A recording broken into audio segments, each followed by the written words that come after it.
আজকে একটু অন্যরকম একটা দিন। মনে, মনে ঠিক করেছিলাম যে রুটি মেকারটা গিফট পেয়েছি সেটাতেই আজ ১ম রুটি বানাবো।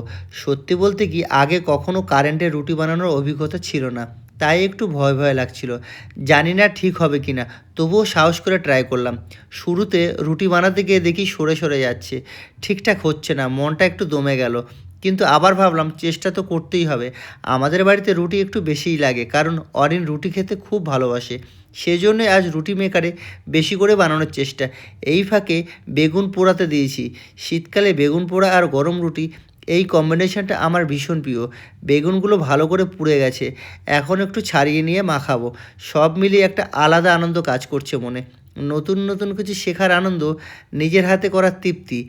রুটি আর বেগুন পোড়া দুটো আজই ট্রাই করেছি। মানে শেষ সব ঠিকঠাক হলে আপনাদের অবশ্যই দেখাবো।